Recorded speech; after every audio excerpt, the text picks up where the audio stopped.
ஆரம்பம்.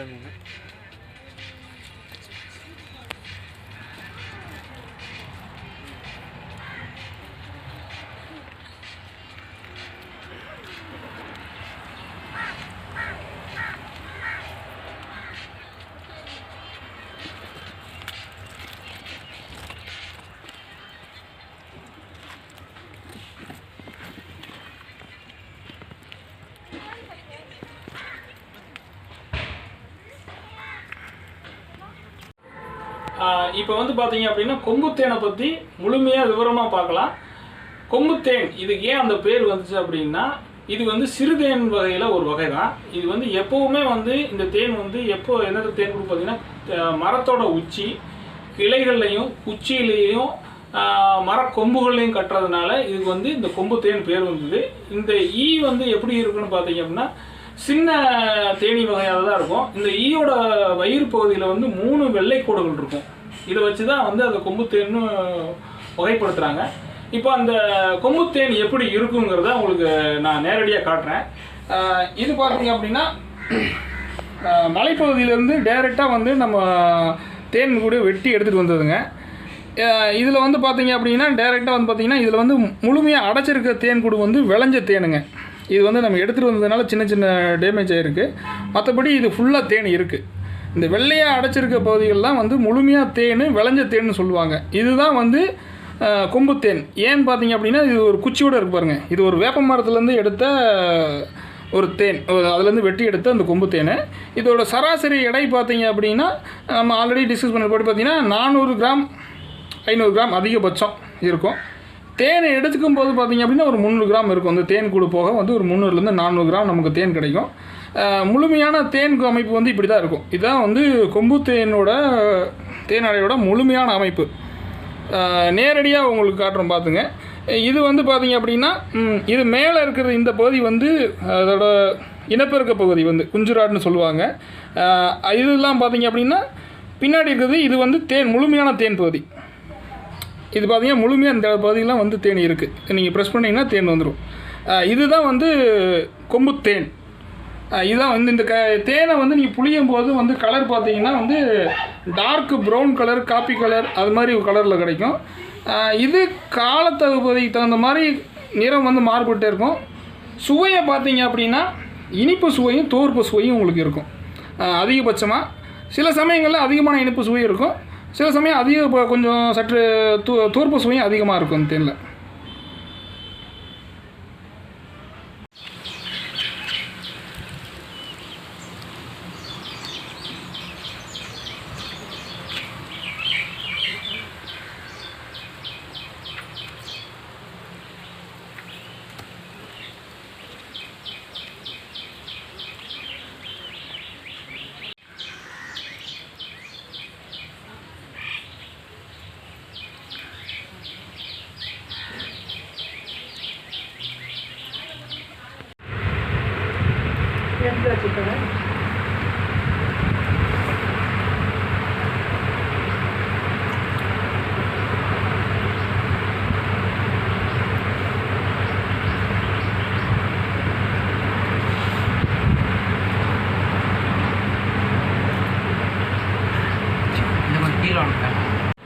வணக்கங்க.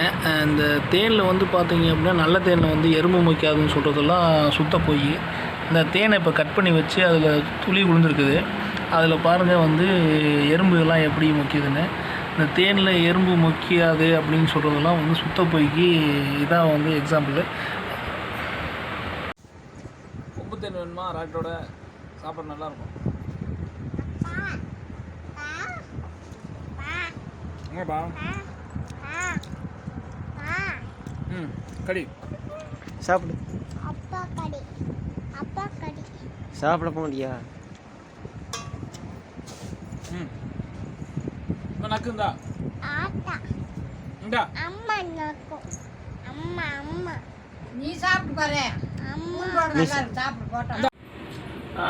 தேனில் மொத்தம் எத்தனை வகைகளை பற்றி பார்க்கறதுக்கு முன்னாடி நம்ம முதல்ல தெரிஞ்சுக்க வேண்டியது பார்த்தீங்கன்னா தேனி ஈ வகைகள். ஏன்னா வந்து பார்த்தீங்க அப்படின்னா தேனி ஈ வகையிலிருந்து தான் வந்து தேனை வந்து மலைவாழ் மக்கள் மூலமாக வகைப்படுத்துகிறாங்க.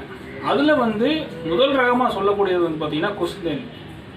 அதுக்கடுத்து பார்த்தீங்க அப்படின்னா வந்து பார்த்தீங்கன்னா சிறுதேன் வகைகள், அதுக்கடுத்து மலந்தேன் வகைகள் இருக்குது. அதுக்கடுத்து பார்த்தீங்க அப்படின்னா தேன் பெட்டி வகை. தேன் பெட்டியில் வந்து பார்த்தீங்க அப்படின்னா இந்திய தேனியும் இருக்குது, இத்தாலிய தேன் வகையில் இருக்குது. இதில் வந்து முதல் வகையான கொசுந்தேனை பற்றி பார்ப்போம். இப்போ கொசுந்தேன் வந்து தமிழ்நாட்டில் ஒரு 10% மட்டும்தான் இன்னும் மீதி இருக்குது. இந்த தேன் வகைகள் வந்து பார்த்திங்கன்னா நம்ம இயற்கையான உயிர்வேலிகளில் அதிகமாக இருந்துச்சு. இவங்க தொடர்ந்து பூச்சி மருந்து இதை தொடர்ந்து பயன்படுத்தினால இந்த ஈ வகைகள் கிட்டத்தட்ட அழிஞ்சிருச்சு. வெறும் 10% மட்டும்தான் இருக்குது. இது வருஷத்தில் நம்ம தேன் கிடைக்கக்கூடிய அளவு வந்து ரொம்ப கம்மி. இது கிடைச்சா அதிர்ஷ்டம் தான் சொல்லணும் இந்த தேன் வகைகளை பொறுத்த வரைக்கும். அதுக்கப்புறம் பார்க்க போனீங்க அப்படின்னா சிறுதேன் வகை. இந்த சிறுதேன் வகையில் பொறுத்த வரைக்கும் வந்து பார்த்திங்கன்னா இதில் தான் வந்து அதிகப்படியான வகைகள் இருக்குது. காரணம் என்னென்னு பார்த்தீங்கன்னா இந்த ஈக்கள் வந்து வறண்ட நிலப்பகுதியில் அதிகமாக காணப்படுது. இந்த திண்டுக்கல் பகுதி பார்த்தீங்க அப்படின்னா மழையளவு அதிகமாக இருந்தால் கூட வறண்ட நிலப்பகுதிங்கிறதும் அதிகமாக இருக்குது. அதில் வந்து பார்த்தீங்க அப்படின்னா சிறுதேனில் வந்துட்டு கொம்புத்தேன் முதல் ரகமாக சொல்கிறாங்க. இது வந்து மரத்தில் குச்சியில் கட்டக்கூடியதுனால வந்து இதை கொம்புத்தேன்னு சொல்லி இது ஃபார்ம் பண்ணி வந்து எல்லா பேரும் சொல்கிறாங்க இந்த நேம்னு. இந்த தேன் வந்து பார்த்தீங்க அப்படின்னா மகரந்த அடர்த்தி அதிகமாக இருக்கும். இதுக்கப்புறம் பார்க்க போனீங்க அப்படின்னா சிறுதேன். இந்த சிறுதேனுங்கிறத மலையில் எப்படி சொல்லுவாங்கன்னா புத்துத்தேன், பாறைத்தேன், பொந்துத்தேன். இது கட்டக்கூடிய இடங்கள் பார்த்தீங்க அப்படின்னா மலைப்பகுதிகளோட பொந்துக்களாகவும் இருக்கும், மரப்பொந்துக்கள், கரையான் புத்துக்கள்லையும் இது கட்டும். ஸோ கட்டக்கூடிய இடங்களை பொறுத்து இதை வந்து பேர் வேறு வேறு தான் சொன்னால் கூட காமனாக வந்து மக்களுக்கு தெரிஞ்சது வந்து பார்த்திங்கன்னா சிறுதேன் அப்படி தான் இதை சொல்கிறாங்க. இதில் வந்து அடுக்கு தேனி வகைகளும் அடங்குவதுக்குள்ள. அதுக்கப்புறம் போனீங்கன்னா மூணாவது வகை வந்து பார்த்திங்க அப்படின்னா மலந்தேனி. இந்த தேனி வந்து பார்த்திங்கன்னா மற்ற தேனி வகைகளோட வந்து அளவில் ரொம்ப பெரிதாகவும் கொஞ்சம் சற்று விஷத்தன்மை உடையதாகவும் இருக்கும். இது வந்து பார்த்திங்க அப்படின்னா மலையில் அதிகமாக கிடைக்கக்கூடியதாக இருக்கும். சிறுதேன் வகையில் வந்து பார்த்திங்க அப்படின்னா அளவு வந்து மிக கம்மியான அளவில் தான் கிடைக்கும். ஒரு கிலோ தேன் சேர்க்கறதுக்காக வந்து பார்த்திங்க அப்படின்னா கிட்டத்தட்ட ஒரு 4 தேன்குடு பக்கம் நம்ம எடுக்க வேண்டியிருக்கும். ஆனால் மலந்தேனியில் பொறுத்த வரைக்கும் வந்து சராசரியாக 2 கிலோலேருந்து 3 கிலோ வரைக்கும் சராசரியாக கிடைக்கும். நல்ல பருவ காலங்கள், நல்ல மழை பெஞ்சு நல்ல பூ பூக்கிற காலங்களில் வந்துட்டு அதிகப்படியான தேன் கிடைக்கும். தேன் வந்து தொடர்ந்து கிடைக்கிறதுக்கு காரணம் பார்த்தீங்க அப்படின்னா தொடர்ந்து வந்து அதிகப்படியான மழை, அதிகப்படியான பூக்கள். தேன் வந்து அழியறதுக்கு முக்கிய காரணம் வந்து தேன் எடுக்கிறதுனால கிடையாது. தேனுக்கு வந்து மெயின் எதிரி பார்த்தீங்க அப்படின்னா வந்து இந்த பூச்சி மருந்துகள் தான். தொடர்ந்து வந்து இயற்கை விவசாய முறையில் இருந்து செயற்கை விவசாய முறைக்கு மாறினதால தான் தேன் வந்து ஒரு அரிதான பொருளாக இன்றைக்கி இருக்குது.